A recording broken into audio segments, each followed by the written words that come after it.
Spring is right around the corner, so I thought I'd dive into one of those soothing, warming topics. Parasites and pests that can affect your chickens. So you're going to have two types of parasites you got to have to worry about in your chickens. It's going to be external and internal. So your external would include things like mites, lice, fleas, ticks, and your internal is going to include things like tapeworm, roundworm, coccidia, gateworms, and capillaria.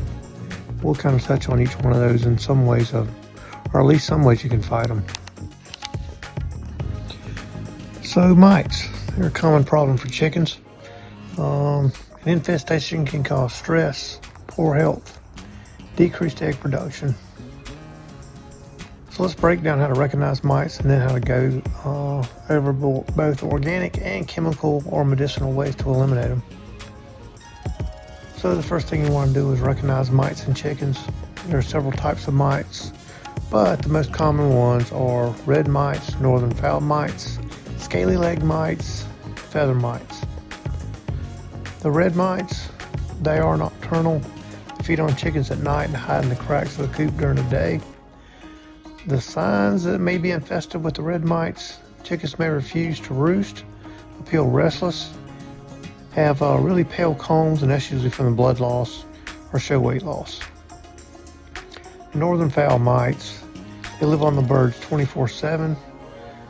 Signs can be dirty looking feathers around the vent, scabbing, and a drop in egg production.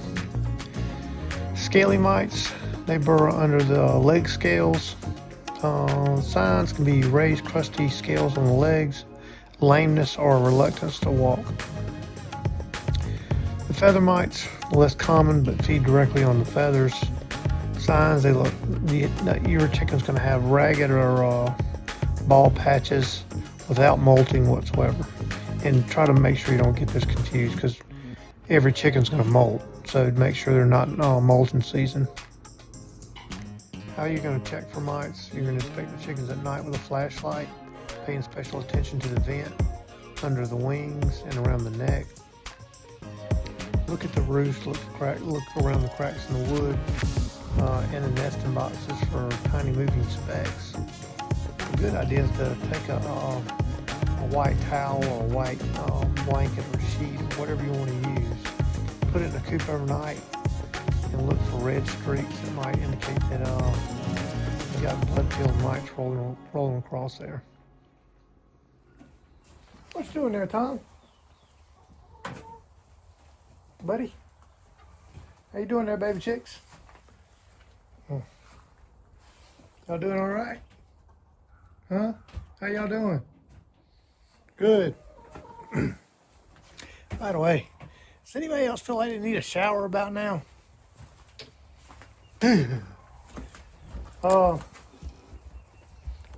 Hey girl, how you doing? How you doing? All right, so we kind of got the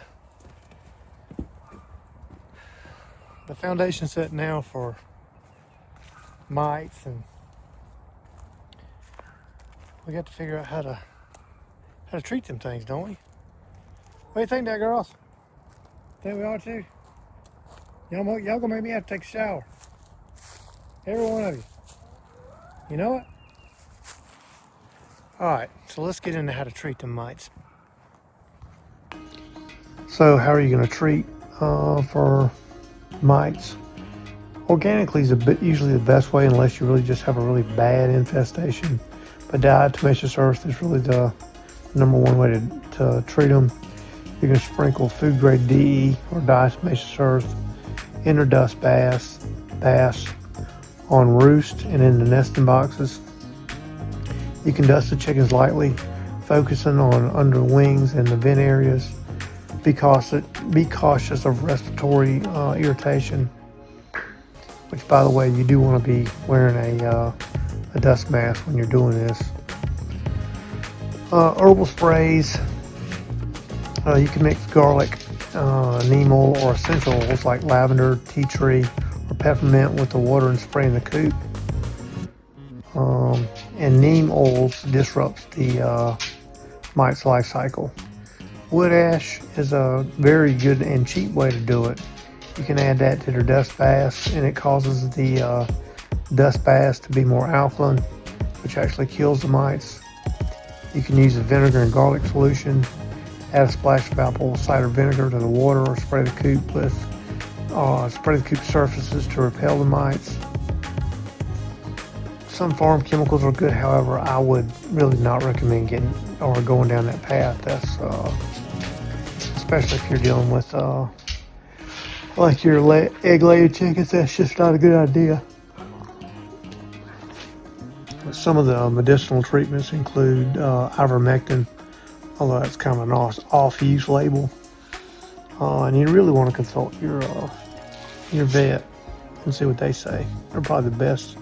If you get a really bad infestation, that's really your best bet.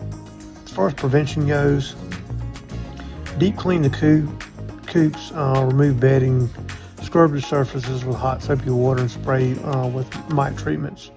Burn or dispose of heavily infested materials away from the coop. Seal the cracks and crevices. Red mites hide in tiny spaces. Caulk the gaps to prevent reinfestation. Rotate their bedding, and really rotating their bedding often is the best bet. And quarantine new birds.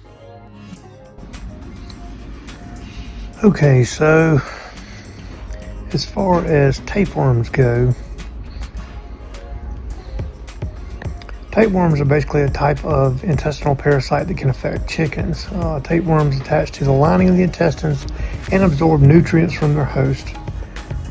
The signs that your chicken may have tapeworms: weight loss despite a healthy appetite, decreased egg production, visible tapeworm segments, which looks like tiny grains of rice in their droppings, if they're really lethargic or they're really weak.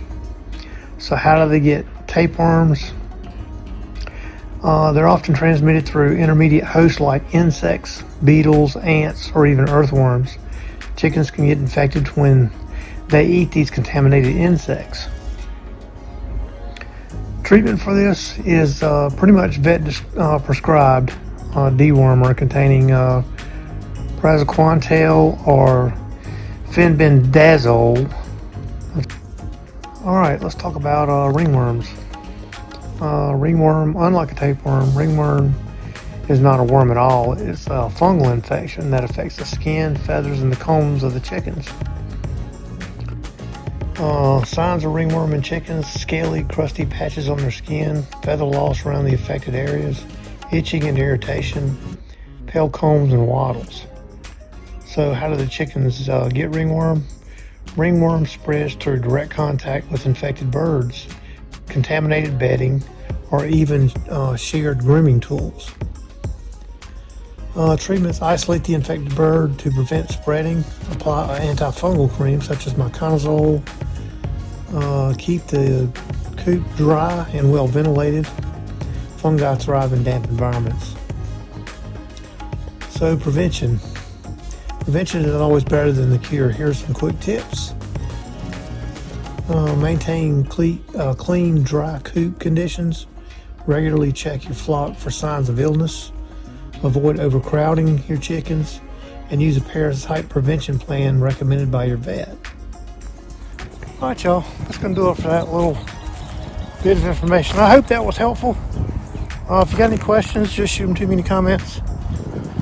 Got anything you want to add? Knock yourself out. But as always, God bless each and every one of you. Hope y'all are having a good day.